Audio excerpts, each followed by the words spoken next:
Assalamualaikum warahmatullahi wabarakatuh.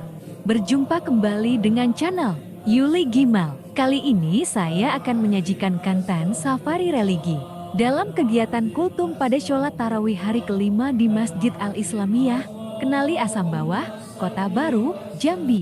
Bismillahirrahmanirrahim. Assalamualaikum warahmatullahi wabarakatuh.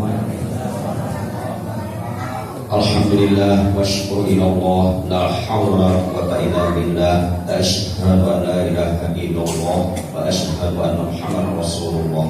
Allahumma shalli ala Muhammad wa ala ali sayyidina Muhammad. Yang kami hormati, yang kami muliakan, yang kami banggakan, bapak-bapak, ibu-ibu, pemuda, pemudi, adik-adik, hadirin wa hadirat kaum muslimin dan muslimat jemaah Masjid Islamiyah yang dimuliakan Allah. Pada malam hari ini kami akan menyampaikan salah satu ayat dalam Al-Quran yang saya kira sangat menarik untuk kita pahami, yang berbunyi Bismillahirrahmanirrahim. Innal ladzina yulhiduna fi ayatina la yakhfawna 'alaina afaman yulqa bin-nari khair amman ya'ti aminan yawmal qiyamah ya'malu ma syi'tum innahu bima ta'maluna basir. Sallallahu alaihi. Yang terjemahannya adalah sesungguhnya orang-orang yang mengingkari ayat-ayat Allah, ayat kami, mereka tidak tersembunyi dari kami. Maka apakah orang-orang yang dilemparkan ke dalam neraka lebih baik, atau orang-orang yang datang dalam keadaan aman dan sentosa pada hari kiamat nanti? Perbuatlah apa yang kamu kehendaki, sungguhnya Allah Maha melihat apa yang kamu kerjakan. Ayat di atas patut kita renungkan, patut kita pikirkan, patut kita amalkan. Yang pertama, ayat tadi menjelaskan orang-orang yang mengingkari ayat-ayat Allah itu tidak luput dari pengawasan Allah dan balasan dari Allah. Ayat-ayat Allah itu ada dua macam. Ada ayat-ayat yang tertulis, ada ayat-ayat yang tidak tertulis. Ayat-ayat yang tertulis yaitu berupa kitab. Di antaranya kitab itu adalah kitab Taurat, Zabur, Injil dan Al-Quran. Kemudian ada suhuf yang Allah turunkan kepada Nabi Syekh dan Nabi Ibrahim. Kemudian juga kalau kita umat Muhammad SAW, tentu Al-Quran, karena Al-Quran merupakan kitab-kitab yang terdahulu.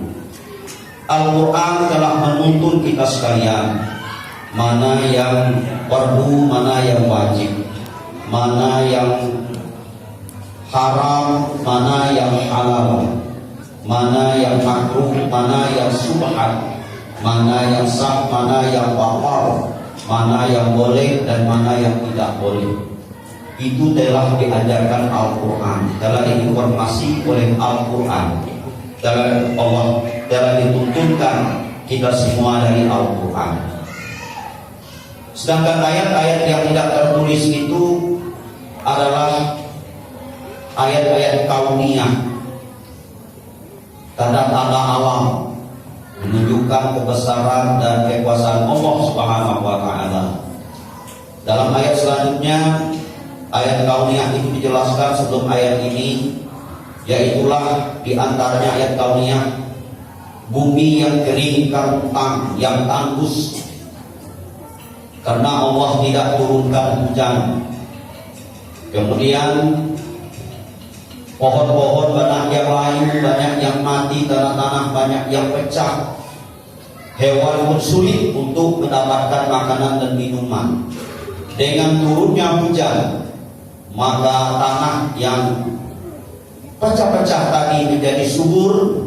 Kemudian pohon-pohon sudah berkembang, sudah rimbun, sudah rindang, dan binatang-binatang pun akan mudah memperoleh makanan dan minuman. Di samping itu juga ayat-ayat kauniyah itu kalau lebih jauh, yaitu di benua Afrika ada dua buah laut, yang satu airnya asin lagi pahit, yang satu airnya tawar, bening dan segar. Namun dua laut yang bertemu ini dia tidak mau bercampur antara laut yang satu dengan laut yang lain. Bahkan penghuni laut itu sendiri tidak mau berpindah ke laut yang sebelahnya atau sebaliknya. Itu luar biasa tanda-tanda kekuasaan Allah. Kita bisa lihat di YouTube, di informasi tafsir-tafsir ayat yang berkenaan kauniyah. Kemudian di sisi lain juga tanda-tanda alam termasuk kita sekalian, yaitulah para ulama yang karismatik, yang memiliki kewalian karamat dari Allah, itu telah banyak yang wafat. Betul tak Bapak Ibu sekalian? Sudah banyak yang meninggal. Ini menunjukkan Allah akan mengangkat ilmu dari permukaan bumi ini karena sudah akhir zaman. Kadangkala sebagian orang itu dia tidak mau lagi belajar dengan para ustaz, para kiai, para ulama. Bahkan dia belajar cukup di Google, cukup di YouTube saja. Tidak ada belajar dengan ceramah seperti ini, sudah kurang mau. Sebagian orang, Bapak Ibu sekalian, apa masalah langsung ke Google. Padahal kita memperoleh ilmu itu yang lebih afdal berhadapan antara guru dengan muridnya. Kemudian di sisi lain juga kita lihat ayat kauniyah ini, yaitu saya ini seorang guru, bahkan setiap lokal itu hampir 70% jumlah perempuan, 30%-nya laki-laki.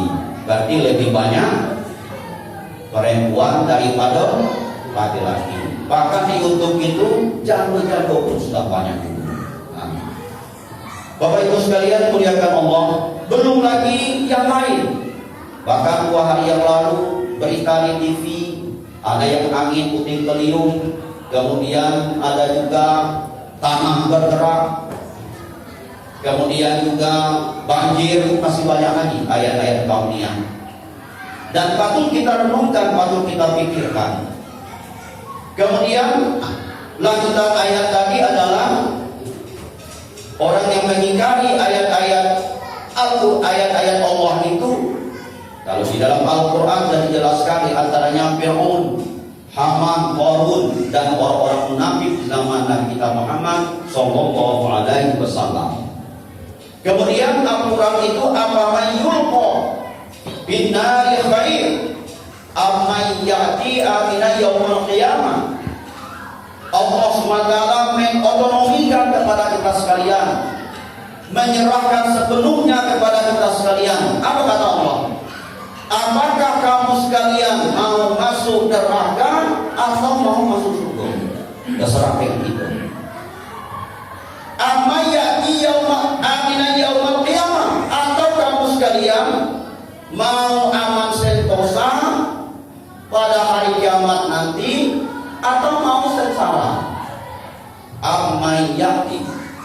Kalau dalam kaidah ilmu nahwu, orang pesantren, orang madrasah, apabila ayat Al-Quran ada am setelah hamzah istifham, apa main am, nah, itu adalah mencari sebuah ketentuan. Berarti yang menentukan kita mau masuk surga atau tidak, mau aman sentosa selamat di akhirat atau celaka, itu terserah dengan itu. Itu kata Allah. Bapak Ibu sekalian, percaya tidak dengan hari kiamat? Mau masuk surga, mau masuk neraka? Apa mau aman sentosa atau mau sengsara? Terserah dengan itu. Apa kata Allah? I'malu ma syi'tum. Berbuatlah apa yang kamu mau. Mau sholat atau tidak, kata Allah silakan. Mau puasa atau tidak, silakan. Mau sholat sunat atau tidak, silakan. Mau sedekah atau tidak, silakan. Itu kata Allah, serahkan. Bahkan di bulan Ramadan ini orang tarawih di sini, dia nyantai-nyantai di rumah, rokok-rokokan di rumah, silakan. Ya malu masih itu. Orang tarawih di sini, dia ngobrol-ngobrol di toko, tidur di rumah, silakan. Kata Allah, dia malu masih itu. Atau di dunia ini hanya makan saja untuk hidup. Tak perlu, tak mau lagi Jumat, tak mau lagi tarawih, pokoknya asal makan sudah. Bebas kemana-mana, habis makan rokok, silakan kata Allah. Nah, kemudian innahu bima ta'maluna basir, kata Allah. Sesungguhnya Allah Maha melihat apa yang kamu kerjakan. Sekalipun kita mengajar itu tempat yang sepi atau tersembunyi, di tempat yang ramai atau di tempat yang jauh dari orang, Allah Maha melihat. Besok di hari kiamat akan menerima balasan bagi orang yang melakukannya itu. Nah, Bapak Ibu sekalian muliakan oleh Allah Subhanahu wa taala, sekarang kita berada di bulan Ramadan. Bulan Ramadan momen yang tepat bagi kita untuk menjadi manusia yang tunduk kepada aturan-aturan Allah. Bulan Ramadan momen yang tepat bagi kita untuk patuh kepada Khalik, kepada yang menciptakan kita. Bulan Ramadan momen yang tepat bagi kita untuk taat kepada aturan Allah, kepada Allah Subhanahu wa taala.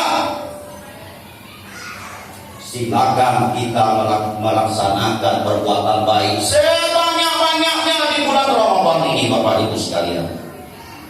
Rugi kalau kita tidak menggunakan kesempatan yang amat baik ini. Maka Ramadan diartikan berasal daripada kata Ramadan, yakni Ramadan. Artinya secara bahasa itu membebankan. Mungkin ada di antara orang dengan hadirnya Ramadan menjadi beban bagi dirinya. Yang pecandu kopi, yang pecandu rokok, beban dengan hadirnya Ramadan. Tapi bagi orang yang beriman, bukan menjadi beban, akan tetapi menjadi kebutuhan dan kepatuhan dengan hadirnya Ramadan. Maka di bulan Ramadan ada orang yang merokoknya sehari semalam 3 batang.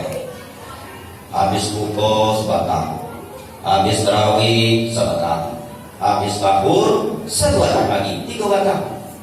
Kalau sehari semalam itu 1 bungkus, 12 batang, berarti 1 bungkus di bulan Ramadan bisa 4 hari. Ada berapa kali itu? 4 hari baik. Kemudian yang kedua adalah Ramadan itu adalah terik panas membakar. Karena hadirnya bulan Ramadan ini nyaris kalau di Arab itu musim panas. Itu kalau di Arab. Tapi bagi kita seorang muslim, bulan Ramadan adalah bulan yang menguji iman dan keislaman kita. Kita bulan Ramadan ini menjadi hamba Allah yang tahan uji. Kita menahan lapar, kita menahan haus, kita capek, kita ngantuk, kita malas di bulan Ramadan. Namun hal yang demikian tidak menjadi kendor, tidak menjadi kalangan, tidak menjadi malas untuk beribadah kepada Allah. Kalau dalam keadaan lapar, haus, capek, tetap baca Quran.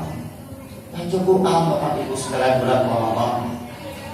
Yang membaca Al-Quran, insya Allah di dunia kita, di akhirat mendapat syafaat Al-Quran. Di dunia ini ditunjuk hidup kita dengan Al-Quran. Ekonomi Al-Quran, politik Al-Quran, jabatan yang sesuai dengan Al-Quran, rumah tangga Al-Quran.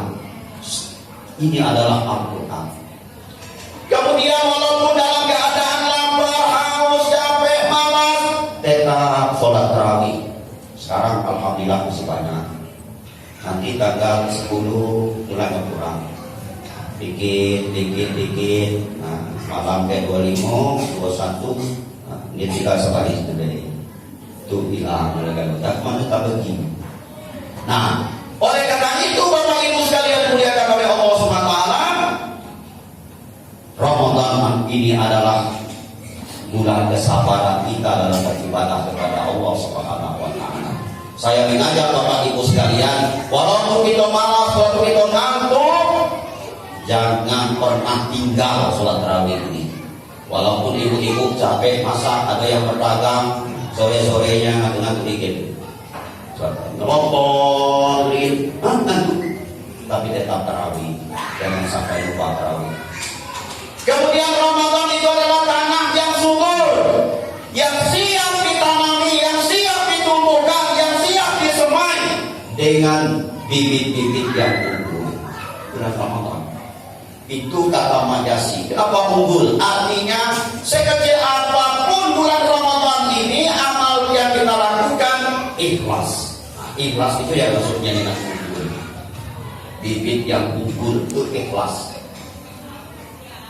Maka di bulan Ramadan ini saya mengajak sekalian kita yang hadir, mari kita paksakan diri kita, otak kita, kesempatan kita, waktu kita untuk membaca Al-Quran di bulan Ramadan. Saya mengajak kepada kita sekalian ini, walaupun capek, walaupun malas, walaupun ngantuk, mari kita paksakan diri kita, waktu kita, kesempatan kita, lisan kita untuk bertarawih di bulan Ramadan, berzikir, berwirid di bulan Ramadan. Jangan pernah merasa rugi di bulan Ramadan. Mari kita paksakan diri kita, pikiran kita, waktu, kesempatan, fisik kita yang indah ini untuk melaksanakan sholat sunat di bulan Ramadan. Sholat sunat rawatib, Bapak Ibu sekalian, jangan sampai absen di bulan Ramadan. Rugi kita. 10 rakaat sholat sunat rawatib itu jangan lupa di bulan Ramadan dikerjakan terus. Ini bulan Ramadan kita menunaikan ibadah yang sunat agar dinilai pahala oleh Allah sebagai ibadah yang wajib. Ibu Bapak Ibu sekalian, jangan lupa baca Al-Quran. Saya mengajak kita menunaikan ibadah sholat tarawih pada malam hari ini dan seterusnya. Insya Allah apabila kita sudah tidak ada berada di dunia ini, kita masuk ke alam kubur, insya Allah kubur itu akan diterangkan oleh ibadah tarawih, akan diterangkan oleh ibadah witir. Orang yang dari kuburkan bawa lampu atau sabun, dan jadi yang lampunya adalah kita sholat malam ini, Bapak Ibu sekalian dimuliakan Allah. Oleh karena itu, marilah kita selalu menaikkan ibadah di bulan Ramadan ini sebanyak-banyaknya, serajin-rajinnya, sedisiplin-disiplinnya. Karena kita belum tentu bertemu dengan Ramadan berikutnya. Terima kasih, mohon maaf. Wassalamualaikum warahmatullahi wabarakatuh.